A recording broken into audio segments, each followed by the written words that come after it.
Saludos y bienvenidos al podcast que traigo para ustedes el día de hoy. Como ya saben, los que ya tienen un tiempo escuchándome en este formato, estoy publicando mis últimos contenidos de esta manera debido a todos los inconvenientes de conexión, apagones eléctricos y demás dificultades que se han exacerbado significativamente en las últimas semanas acá en el país, por lo que estoy grabando mis contenidos últimamente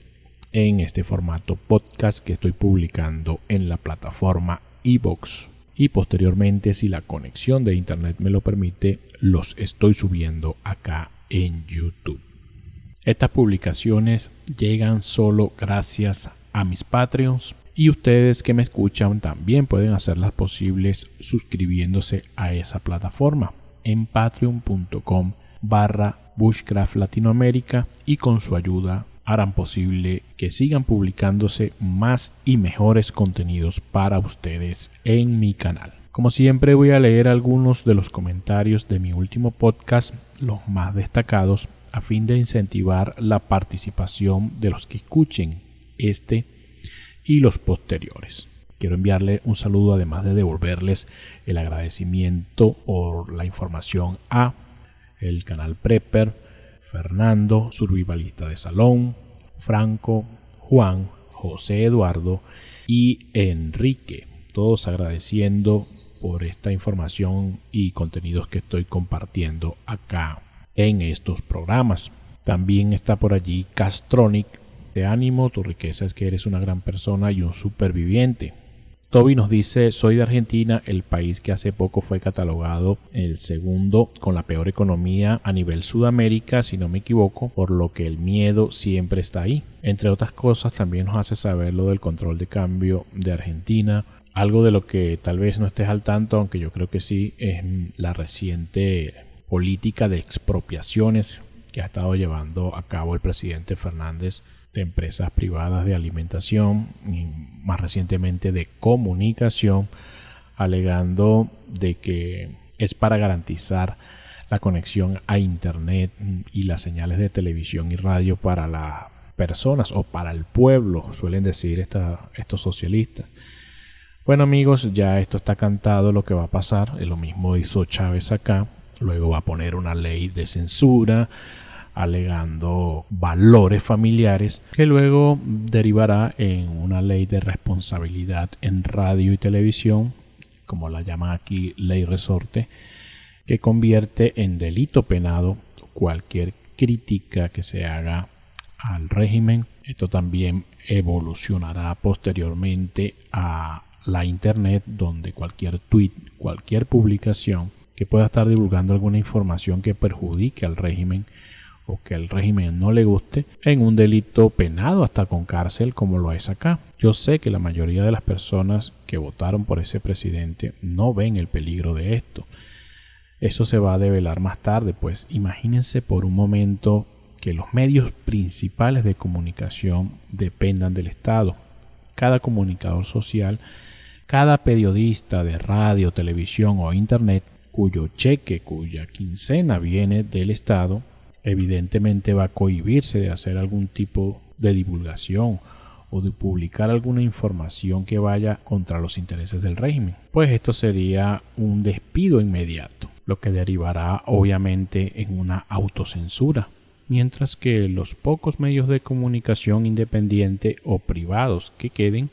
serán perseguidos con esa nueva ley o con esos nuevos dictámenes que posteriormente van a venir para las comunicaciones en el país. Imagínense por un momento un Estado que controla el grueso de todos los medios de comunicaciones del país y regula incluso la internet. Esto derivará evidentemente en unas campañas presidenciales o de cualquier cargo político completamente desiguales y desleales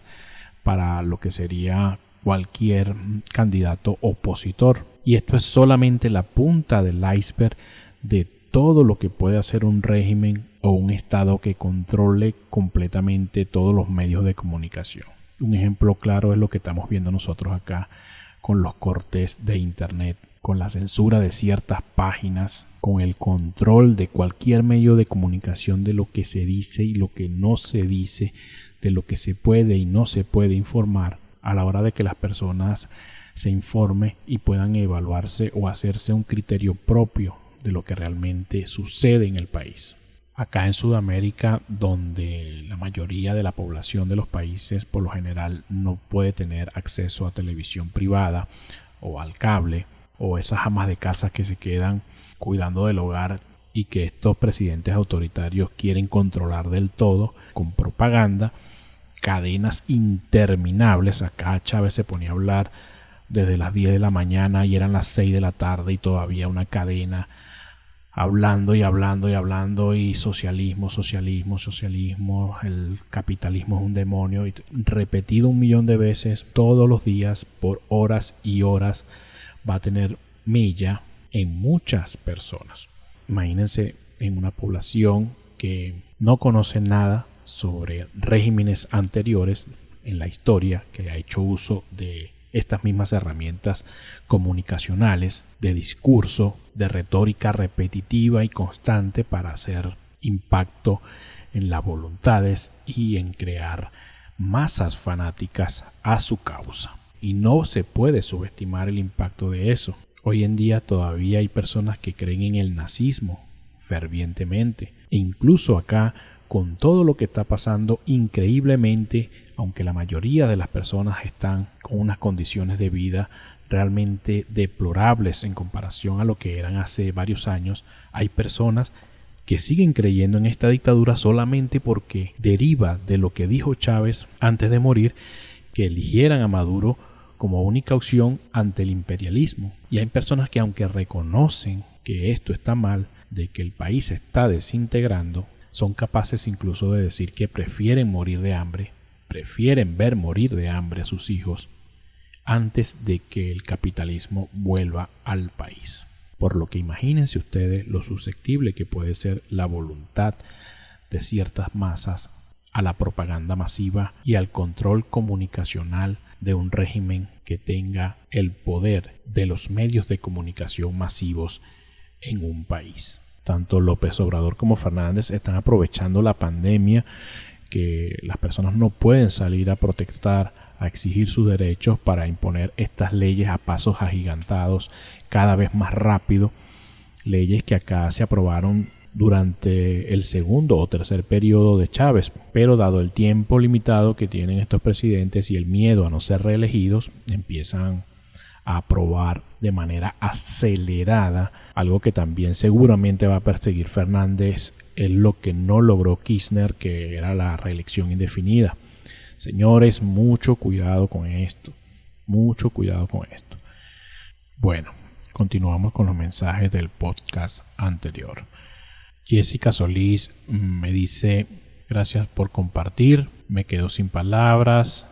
Ustedes son fuertes y me da gusto que siga compartiendo lo que han pasado. Cuando alguien en redes sociales empieza a glorificar el socialismo, trato de educarlos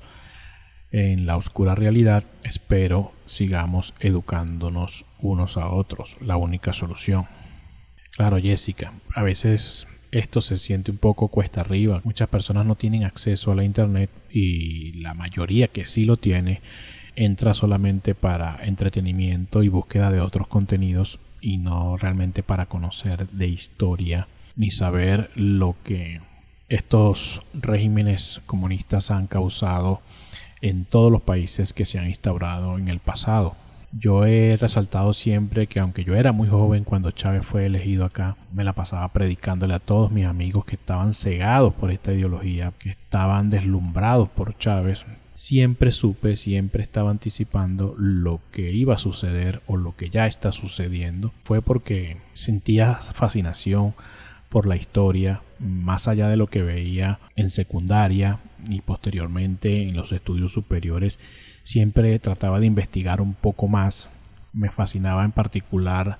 todo lo que fue la Primera y Segunda Guerra Mundial, lo terrible que fue el fanatismo político, tanto del lado fascista como el socialista o el comunista, para los países que estaban en este conflicto, y que posteriormente derivaron en la Guerra Fría, lo que hace el tema crítico y clave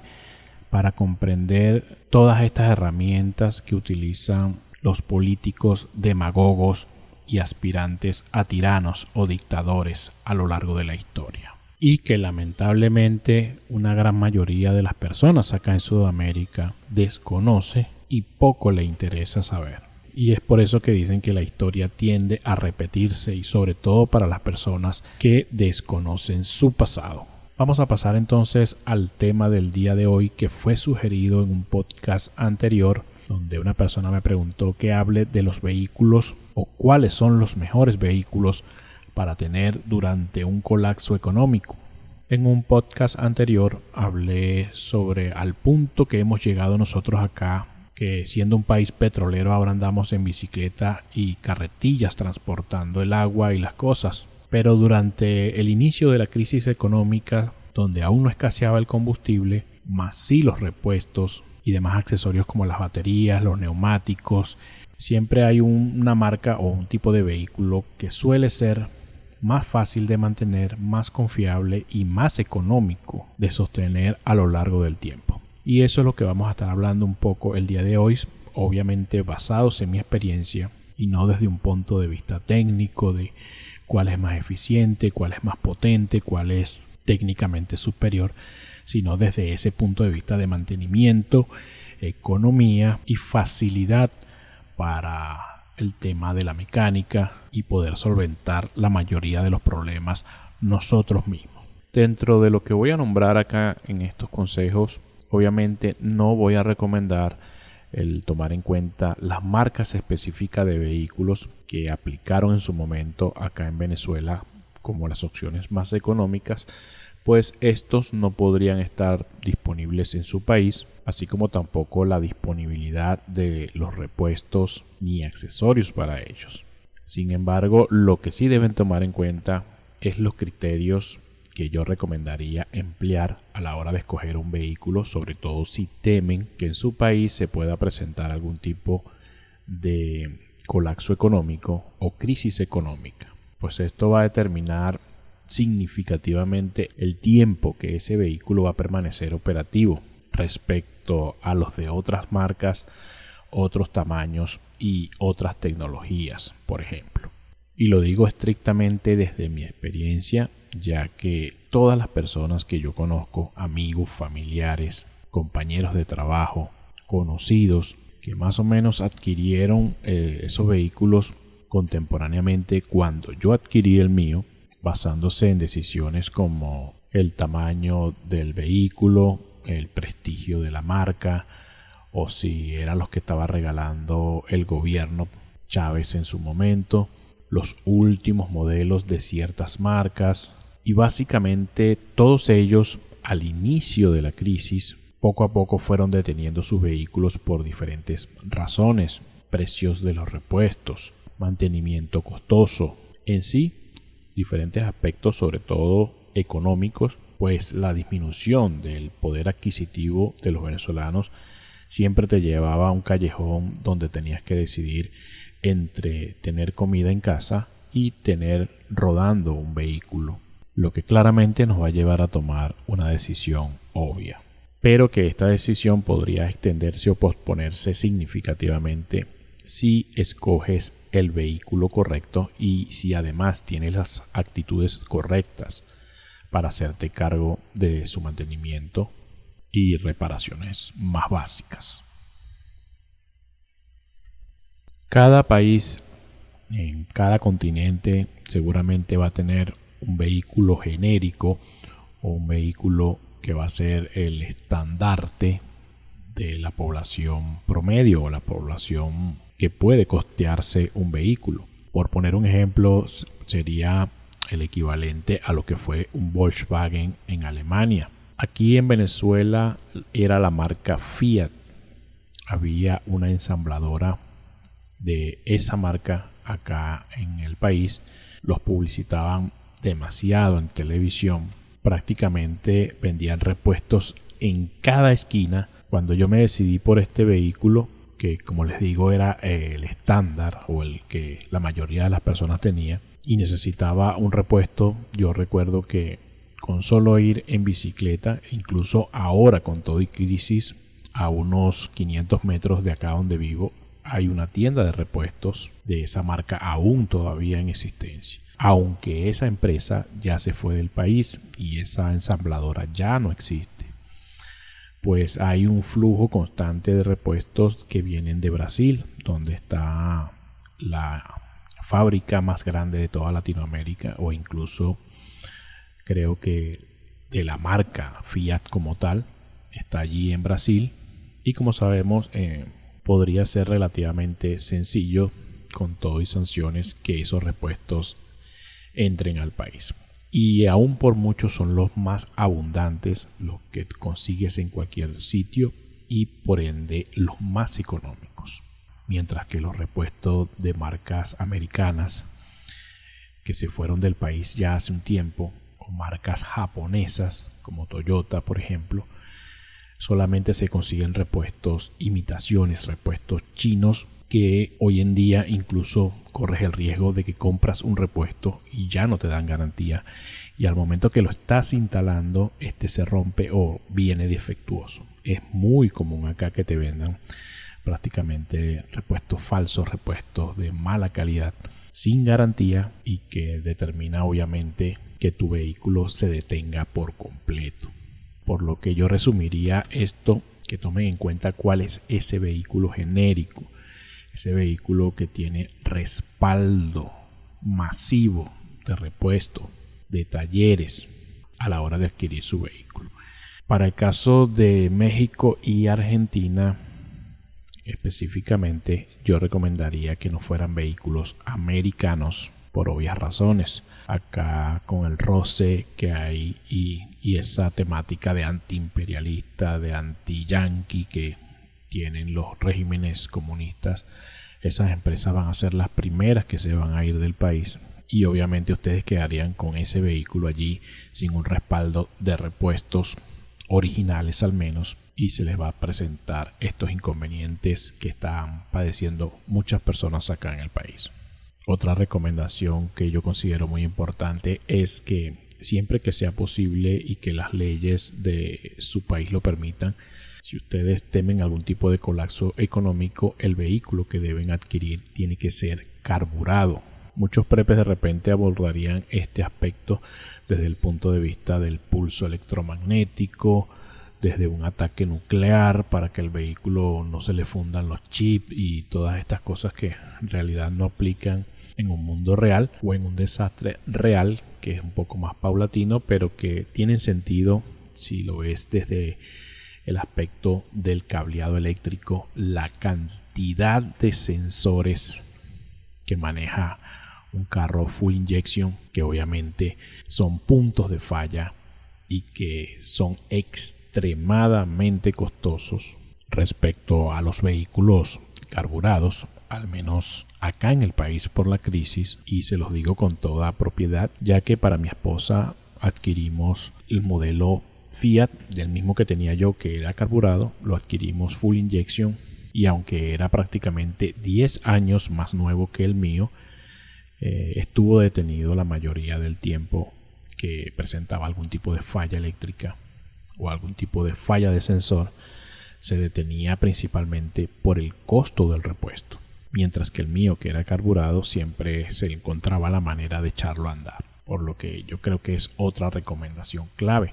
ya que en un vehículo carburado prácticamente hay un solo microchip, que es el que controla los tiempos o la chispa del distribuidor que va a las bujías, y con que cargues un chip de estos guardados en la guantera y familiarizándote con el vehículo, puedes solucionar la mayoría de las fallas eléctricas que te puedan dejar varado en la carretera. Mientras que a un vehículo full injection son incontables los sensores y los puntos de fallas que pueden haber, sobre todo si el cableado se deteriora. Se requiere de un equipo especializado o un escáner para determinar cuál es la falla, y aunque los vehículos sean de la misma marca y el mismo modelo, la diferencia de costos de los repuestos, yo diría que acá en el país llegó a ser de hasta 10 veces más costoso respecto a la tecnología carburada. Y ojo, no me malinterpreten, la tecnología full injection es mejor, y lo digo con propiedad de haber tenido las dos versiones. uno carburado y uno full injection, y se puede notar la potencia, el consumo de combustible, la eficiencia. Pero recuérdense que estamos hablando de un colapso económico de los modelos o versiones más sencillas y más económicas de mantener. En un mundo donde ya no puedes pagar un taller, mano de obra especializada, no puedes darte el lujo de estar comprando repuestos de mala calidad que no tienen garantía y que te van a funcionar apenas un par de semanas porque no consigues los originales o no puedes pagar los originales. Por lo que en estas circunstancias, en estas crisis económicas, las ventajas de los vehículos carburados respecto a estos vehículos más complejos y que requieren de un mantenimiento y servicio técnico más especializado, a diferencia de los vehículos carburados que la mayoría de los aspectos mecánicos los puedes hacer tú mismo si tienes los conocimientos y las herramientas adecuadas. Algunos de los ejemplos clásicos que le pudiera yo nombrar acá, yo recuerdo que cuando a mi esposa le fallaron los inyectores de manera definitiva, ya que venía el vehículo con una deficiencia de mantenimiento por obvias razones, un solo inyector costaba lo que costaba el carburador completo de mi vehículo. Y sin embargo, el carburador de mi vehículo, con solo cambiar el kit de pequeñas gomas, inyectores, los repuestos que se consiguen muy pequeños que van dentro,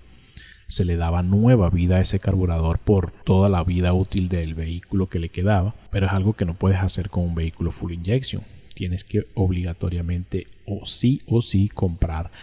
los 4 inyectores, uno para cada cilindro, que cada uno cuesta el equivalente del carburador entero de un vehículo carburado de la misma marca y el mismo modelo, para que tengan una idea. A ese vehículo de mi esposa también se le dañó una vez el sensor de emisión. Imagínense, el carro no entendía los tiempos del motor, se desajustaba, se apagaba a cada momento por un pequeño sensor que va en el tubo de escape, que se debía reemplazar obligatoriamente. No había manera de colocar un repuesto usado, de poderlo reparar en casa, de poder improvisarlo, y ese sensor costó lo que costaba el embrague de mi vehículo con todo y mano de obra, para que tengan entonces ustedes una referencia de lo que una crisis económica puede crear en cuanto a desigualdad de costos de mantenimiento respecto a unos vehículos con otros, lo que a la final evidentemente influirá de manera significativa en cuál tipo de vehículo va a permanecer más tiempo funcionando durante el transcurso y el agravamiento de una crisis económica. Y algunos de ustedes que me escuchan seguramente se estarán preguntando qué pasa con el diésel. Bueno, los vehículos a diésel acá, los más pequeños son las camionetas, y sí, evidentemente estos motores tienen un tiempo de duración muy superior a los de gasolina. Por decir un ejemplo, mientras que un motor de gasolina tienes que anillarlo o reconstruirlo cada 5 años, por ejemplo, uno de diésel te podría durar 10. Acá es hasta hace pocas semanas que empezó a escasear el diésel. Fue el combustible que más tardó en volverse escaso. Pero al menos acá, al momento de que tú vas a hacer ese motor a los 10 años, te va a salir, yo creo que el triple, como si hubieses hecho uno de gasolina 3 veces en ese periodo de tiempo. Igualmente pasa con los neumáticos, los repuestos, toda la parte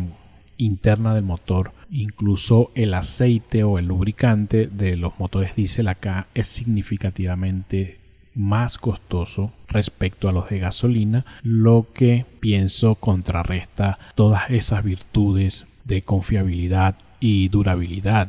de los vehículos diésel en cuanto a costos de mantenimiento se refiere. Y creo que principalmente se debe al tamaño de los vehículos diésel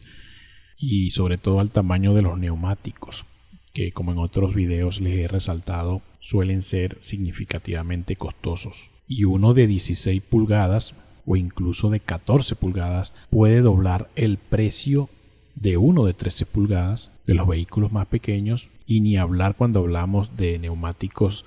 de camionetas o camiones cuyos precios pueden ser 4, 5 y hasta 6 veces más respecto a los de un vehículo compacto. Es decir, que con lo que cuesta un solo neumático de un camión o de una camioneta diésel, puedes comprar los 4 neumáticos de un vehículo compacto a gasolina. Un aspecto que de repente muchos no suelen tomar en cuenta. En resumen, lo que yo aconsejaría para esas personas que temen algún tipo de colapso económico y que temen a la posibilidad real que el mantenimiento de sus vehículos se les pueda hacer muy caro e insostenible, yo pudiera resumir la solución a lo que ya muchas personas están haciendo y vienen haciendo desde hace años: irse cada vez a vehículos lo más pequeño posible, de mecánica y diseño lo más simple posible, de preferencia, como acabo de decir, carburado. Algunas personas o la mayoría de las personas que conozco que han detenido sus vehículos o los han reemplazado por motos